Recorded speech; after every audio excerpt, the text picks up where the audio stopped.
नव्या क्षितिजांकडे झेप घेण्यासाठी सज्ज झालेल्या इंदुरा इंग्लिश शाळेमधील नमधील इयत्ता 10वीच्या विद्यार्थ्यांचा निरोप समारंभ अत्यंत भावपूर्ण आणि उत्साहपूर्ण वातावरणात नुकताच पार पडला। कार्यक्रमाची सुरुवात राजमाता जिजाऊ आणि क्रांतीज्योती सावित्रीबाई फुले यांच्या प्रतिमा पूजनाने करण्यात आली। या सोहळ्यासाठी प्रमुख पाहुणे म्हणून माजी गटशिक्षण अधिकारी तानाजी भोसले सर उपस्थित होते, तर अध्यक्षस्थान शाळेचे संचालक कैलास पानखेडे सर यांनी भूषवले। यावेळी संस्थेच्या सचिव जयश्री पानखेडे मॅडम यांची देखील विशेष उपस्थिती होती। प्रमुख पाहुणे तानाजी भोसले सरांनी विद्यार्थ्यांना करिअर निवडीचा कानमंत्र देताना सांगितले की प्रत्येक मुलामध्ये एक विशेष गुण लपलेला असतो, तो ओळखा आणि त्या दिशेने झेप घ्या। इतकेच नाही तर पैसा आधी डोक्यात असतो, तो कष्टाने खिशात कसा आणायचा हे त्यांनी अनेक रंजक उदाहरणातून पटवून दिले। शाळेचे संचालक माननीय कैलास पानखेडे सर यांनी आपल्या अध्यक्षीय भाषणात विद्यार्थ्यांना संस्कारांची शिदोरी दिली।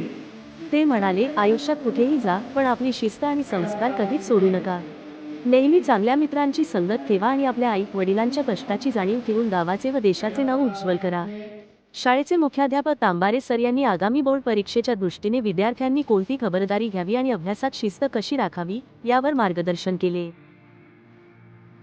या सोहळ्याचे खास वैशिष्ट्य म्हणजे इयत्ता 9वीच्या विद्यार्थ्यांनी 10वीच्या प्रत्येक विद्यार्थ्याला गुलाबपुष्प देऊन सन्मानित केले आणि त्यांच्या पुढील प्रवासासाठी शुभेच्छा दिल्या। मुख्याध्यापक तांबारे सर आणि उपमुख्याध्यापक खाखरे सर यांच्या मार्गदर्शनाखाली इयत्ता 9वीचे विद्यार्थी, सर्व शिक्षक आणि शिक्षकेतर कर्मचारी यांनी हा कार्यक्रम यशस्वी करण्यासाठी विशेष मेहनत घेतली। यशाची शिखरे सर करताना पंखात बळ आणि मनात जिद्द असू द्या। इंदुरा स्कूलची ही संस्कारांची शिदोरी तुमच्या आयुष्याला नवी दिशा देवो। सर्व विद्यार्थ्यांना उज्ज्वल भविष्यासाठी व्हायरल न्यूज डायरी तर्फे मनःपूर्वक शुभेच्छा।